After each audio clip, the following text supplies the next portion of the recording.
Hi, my name is Taron. I'm one of the scientists here at Hardy Nutritionals. Today I would like to discuss some ideas around supplemental iron. Now there's some controversy around supplemental iron for men and for post-menopausal women. And the idea is that they should not take any supplemental iron. But I would like to examine this idea from the reference point, or from the point of view of the dietary reference intakes. So the dietary reference intakes are a set of values established by the Institute of Medicine around consuming individual nutrients. I'm going to look at three values. The first is the estimated average requirement. And that's the daily intake that is estimated to meet the requirements of half of apparently healthy individuals in a certain life stage or gender group. The second value is the Recommended Dietary Allowance, or the RDA, and that's the average daily intake that's sufficient to meet the nutrient requirements of nearly all, and they say 97 to 98% of individuals in a specific life stage or gender group. And then they say the RDA is intended to be used as a goal for daily intake by individuals. Now, the third number we're going to look at is the tolerable upper intake level, or the UL, and this is the highest level of nutrient intake that's likely to pose no risk of an adverse health event or effect for almost all individuals in a specific life stage or gender group. And the UL applies to chronic daily use, so taking every day for a lifetime. Now, I am referring to notes here, so pardon with me while I glance at them occasionally. But for men ages 19 above, the estimated average requirement is 6 milligrams. And for women, the estimated average requirement for women 19 and above is 8.1 milligrams. So that means then that level of 6 milligrams or 8.1 milligrams is the level at which half of the individuals in those groups would become deficient or have insufficient iron status. Now, to determine the RDA, the Institute of Medicine takes two standard deviations from the consumption data and adds that to the EAR, the estimated average requirement. So I'll explain that for just a second here.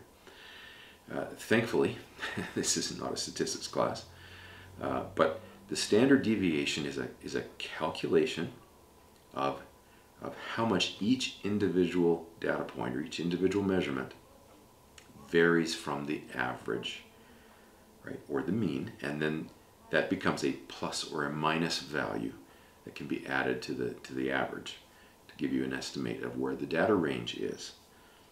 Now,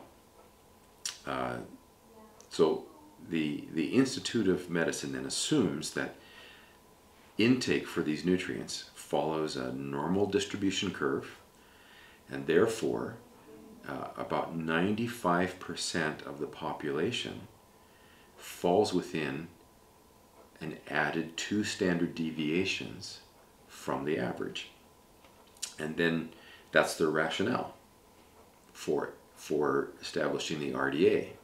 So they figured that will cover 95% of the population by going 2 standard deviations above the average. They do a little more statistical magic to get it to 97 to 98%, but I digress with that. So therefore, the RDA value for men above 19 and above, and women 19 to 50 years, is 8 milligrams respectively and 18 milligrams respectively. So you can see that value goes up. But the reality is there's not really a lot more that's being consumed at the RDA level compared to that level that half of that group becomes deficient. So clearly we're dealing with a very low end of consumption here. And the weakness of the RDA being the daily goal for intake is that it's so low. Now, it's interesting that here that the largest difference between men and women for iron consumption is seen at the low end, right? At this low end of intake.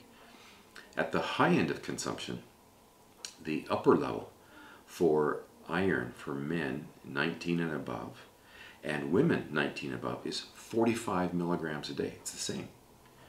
So again, the UL is not a maximum, but it's the level that's likely to pose no risk of an adverse health effect, right? So the RDA for men represents 18% of the UL, and for women it's 40% of the UL. So there's a large safety margin there between the RDA and the UL for iron. Now, the fact that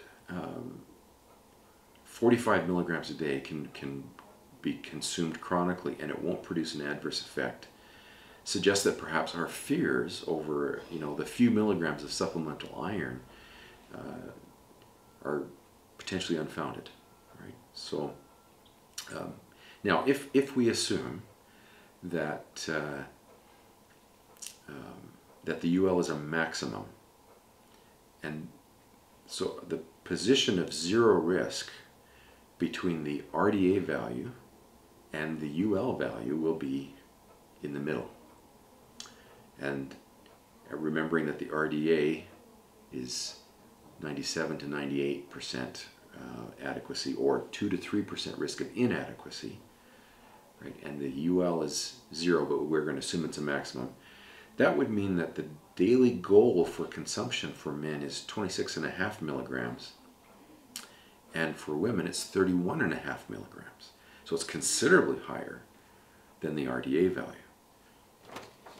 Now, an interesting point, according to the Community Nutrition Mapping Project, which is hosted by the Agricultural Research Service, which is a division of the U.S. Department of Agriculture, 37% of children aged 1 to 8 years and males aged 9 to 18 years have intake that provides at least 100% of the RDA for iron. But only 20% of females aged 19 to 64 years get at least 100% of the RDA for iron. So it's perhaps even more critical for post-menopausal women to consume supplemental iron. So we hope that that knowing that these are the relationships between these intake values,